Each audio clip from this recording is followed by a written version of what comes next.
कितनी चाहत छुपाए बैठी हूँ, ये ना कहना कि मुझको। नमस्ते, जय श्री कृष्णा। कैसे हैं आप और कैसी चल रही है आप सभी की बागवानी। यहाँ पर मेरे पास बहुत दिनों से केले का एक छोटा सा पौधा था जो कि अब पेड़ का रूप ले चुका है।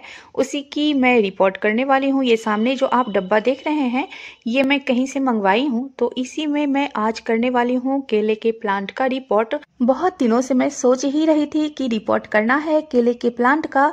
ना तो मेरा मूड हो रहा था, ना ही मेरे पास आवश्यकता के अनुसार मिट्टियाँ ही मौजूद थी। तो मैं मिट्टी को मंगा ली हूँ और डब्बे भी आ ही चुके हैं। तब तुक बन बैठा है तो मैं कर ही लेती हूँ। इसमें देखिए थोड़े बहुत मोबिल अभी लगे हुए हैं। खैर कोई बात नहीं, इसके तली में कचरे में दे दूंगी, तो जरूरी नहीं है कि मैं इसे साफ ही करूँ। प्लांटर को तो मैं जगह पर रख दी हूँ। अब एक भारी समस्या हो रखी है कि मैं इसमें छेद कैसे करूं, क्योंकि बहुत ही ज्यादा मजबूत है। इसमें या तो गरम छुरी मैं दूंगी तभी छेद हो पाएगा। अभी गरम छुरी भी मैं कहाँ से करूं, क्योंकि गर्माहट का कोई इंतजाम नहीं है जहां से मैं छुरी को गर्म कर सकूं। तो आइडिया आया कि क्यों ना इसके ढक्कन को ही मैं खोल दूं। दिल को बहुत ही ज्यादा शांति मिली जब इसके ढक्कन एकदम आराम से खुल गए। मुझे तो लगा कि जाम हो रखा होगा, कहीं अच्छे से ना खुले तो भारी समस्या हो जाती। मैं इसके छेद के ऊपर जो बोरियां वगैरह के टुकड़े होते हैं छोटे छोटे से, मैं इसके ऊपर रख देती हूँ। या तो आप इसके ऊपर बजरी वगैरह भी रख सकते हैं जब भी छेद करें। तो होल थोड़ा सा ज़्यादा बड़ा है, इसलिए मैं उस बोरी के टुकड़े को रख दी हूँ। और अब इसमें डालती हूँ ढेर सारे सूखे हुए पत्ते। छोटी छोटी सी टहनियाँ भी डाल सकते हैं। जो बड़े प्लांटर होते हैं उन्हें फिल करने के लिए हम सूखे पत्ते, कार्डबोर्ड के टुकड़े, सूखे हुए कागज, ये सभी प्रयोग में ला सकते हैं। अब मैं इसके ऊपर डालती हूँ पुरानी मिट्टी। पुरानी मिट्टी मतलब जिस प्लांटर में हम पौधे उगा चुके हैं उसमें कोई पौधे फिलहाल नहीं है, तो इस्तेमाल में लाई गई मिट्टी को मैं किसी भी प्लांटर को फिल करने के समय सबसे नीचे डालती हूँ, ताकि ऊपर जो भी मैं पोषक तत्वों से भरपूर मिट्टी डालूं, पानी डालने के बाद नीचे तली तक आ जाए और नीचे वाली भी मिट्टी पोषक तत्वों से भरपूर बन जाए। अब मैं केले के प्लांटर को उलट देती हूँ। बहुत ही बड़े साइज का यह प्लांट हो चुका है केले का, और बहुत बड़ी समस्या है इसके रूट को इस टोकरी से बाहर लाना। प्लास्टिक की टोकरी है। 2 साल पहले मैं केला के पौधे को लगाई थी, 2 साल तो हो गए होंगे, और अब इसके प्लांट बहुत ही बड़े साइज का हो चुका है। रूट बॉन्ड बुरी तरीके से हो चुकी है, टोकरी एकदम सड़ ही चुकी है। लेकिन मैं चाहती हूँ किसी तरीके से टोकरी को मैं आराम से निकालूं, ताकि टूटे हुए टोकरी का भी मैं फिर से दोबारा इस्तेमाल कर लूं, किसी भी प्लांट को लगाने के लिए या साग मेथी वगैरह को लगाने के लिए। तो मैं चाहती हूँ हल्के हल्के हाथों से इसे बाहर निकालूं, ताकि प्लांटर सुरक्षित रहे। तो मैं कोशिश में लग जाती हूँ कि किसी तरीके से इस पौधे को इस पॉट से बाहर निकाल लूं। मेरी एक आदत है, और यह आदत अच्छी भी है और बुरी भी है, कि मैं किसी का मदद लेना उचित नहीं समझती हूँ। जहाँ तक हो सके खुद को ही कामों में झोंक देती हूँ कि यह मेरा काम है तो मैं ही करूँगी, क्योंकि किसी को कहने से अच्छा है, उसके इंतजार में बैठने से अच्छा है कि मैं ही इतनी सक्षम हो जाऊं कि आत्मनिर्भरता आ जाए मुझ में और सारे काम मैं कर सकूं। इस प्लांटर के निचले भाग को देखिए, रूट बॉन्ड होने के कारण निचली तली एकदम टूट चुकी है। यहाँ देखिए मैं आपको दिखा रही हूँ, एक कीड़ा मेरे पैर की ओर बढ़ते हुए आ रहा है। मैं इधर करती हूँ पैर इधर आता है, इधर करती हूँ इधर आता है, फिर उधर जा रहा है। तो जाने दीजिए, उसकी अलग दुनिया है, हमारी अलग दुनिया है। तो मैं इस प्लांटर को धीरे धीरे से फिर से वापस खींचती हूँ अपनी तरफ। लेकिन मिट्टी इतनी ज्यादा है कि वजन से यह टस और मस भी नीचे की तरफ से नहीं हो रहा है। तो कोशिश जारी है और मैं कर रही हूँ किसी तरीके से इसे निकालने की कोशिश, ताकि मैं फिर से इसका एक नया प्लांटर बना सकूं। अगर और हिस्से इसके टूट जाएंगे तो थोड़ा सा गड़बड़ हो जाएगा। आधे हिस्से को मैं तो हिला डुला करके किसी तरीके से निकालने की कोशिश कर चुकी हूँ। अब जैसे कि कोई एक और आदमी होता तो मैं इधर से खींच रही हूँ और वो दूसरे तरफ से प्लांटर को खींच लेता, तो शायद आराम से ये चीजें हो सकती हैं। तो आज मैं करके ही दिखाऊंगी। ये वाली थोड़ी सी जुनून मेरे सर के ऊपर आ चुकी है, इसलिए मैं इस काम को अंजाम देने के लिए जी जान से लग गई हूँ।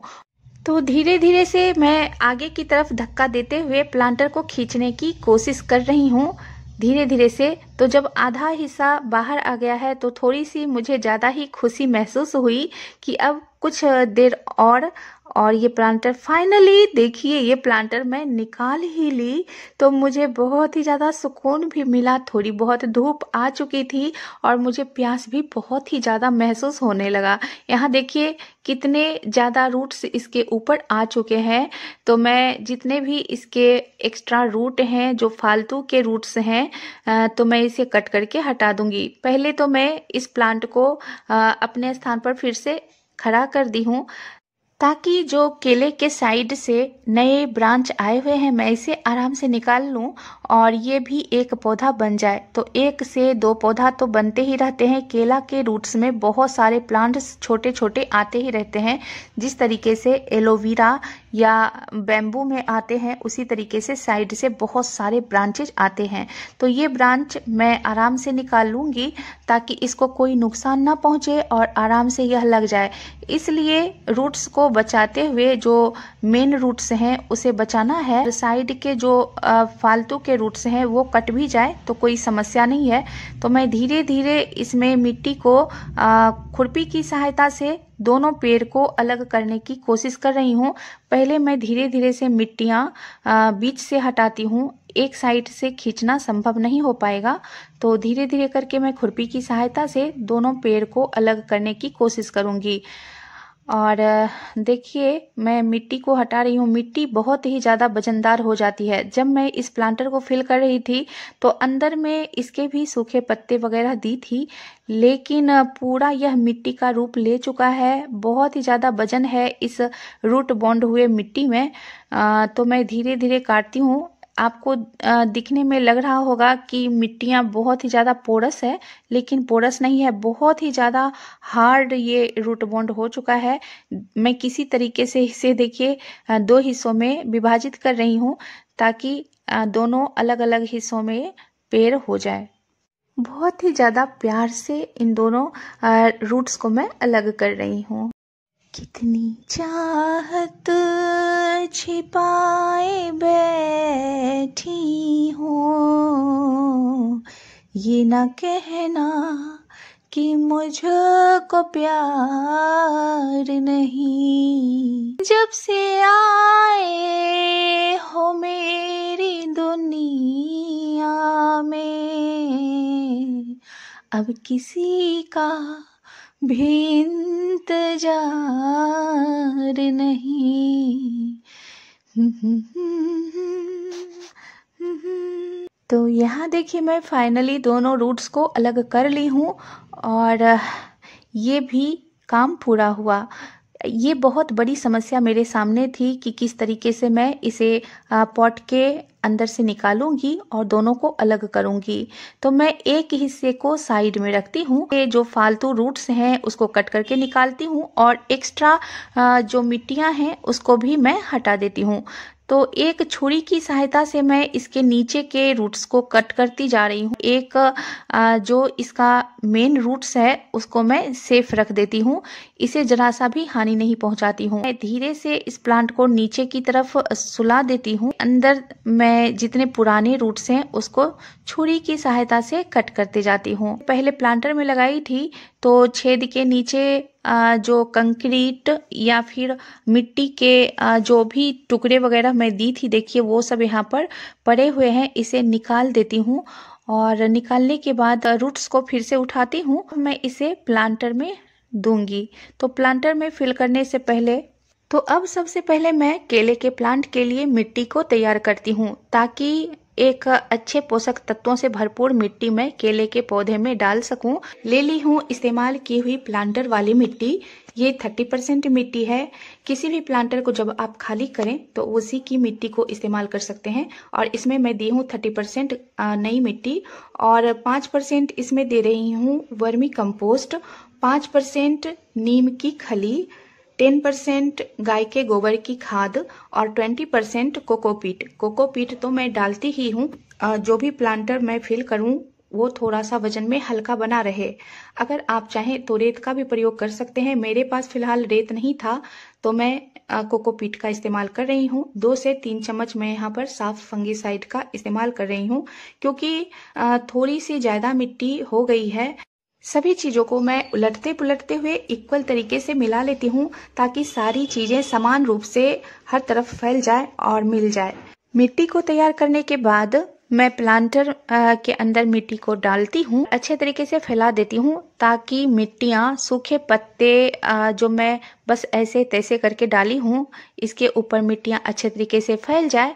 जो भी हल्के फुल्के खाली जगह है, पत्तों के बीच में जो भी खाली स्थान है, मिट्टियों से भर जाए और धीरे धीरे करके सूखे पत्ते कंपोस्ट के रूप में तब्दील हो जाए।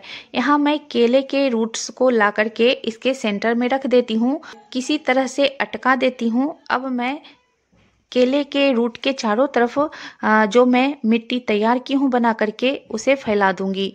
तो ज़्यादा इसमें मैं किसी भी कचरे का प्रयोग नहीं करूंगी। जो किचन के कचरे होते हैं, किचन के वेस्ट होते हैं, मैं इसमें ज़्यादा सूखे पत्ते और तैयार की हुई मिट्टी को ही डाल रही हूँ। मेरी स्थिति देखिए, पूरे शरीर पर जहाँ तहाँ बस मिट्टियाँ फैली हुई हैं। ऐसा लगता है जैसे मिट्टियों की मैं होली खेली हूँ आज। मुझे जब यह पौधा छोटा था तभी रिपोर्ट कर देने चाहिए थे, लेकिन लेट हो चुका था, पौधा बड़ा रूप ले लिया था, इसलिए थोड़ी सी परेशानी का सामना हमें करना पड़ा।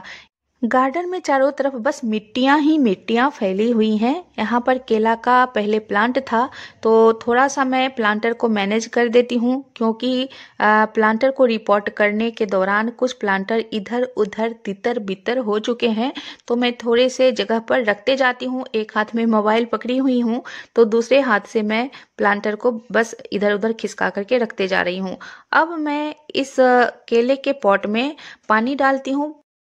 रिपोर्ट करने के बाद पहली बार में भरपूर मात्रा में ही पानी डालती हूँ, ताकि ऊपरी मिट्टियाँ नीचे की तरफ चली जाएं और जो भी गैपिंग है, जो भी एरिया खाली जगह है, वो सारे फिल हो जाएं और अच्छे तरीके से मिट्टियाँ बैठ जाएं, रूट इसके अच्छे तरीके से इसमें एडजस्ट हो जाए। देखिए, मैं रिपोर्ट करके तैयार कर ली हूँ। फाइनली एक बहुत बड़ा काम मेरे गार्डन में आज हो गया है।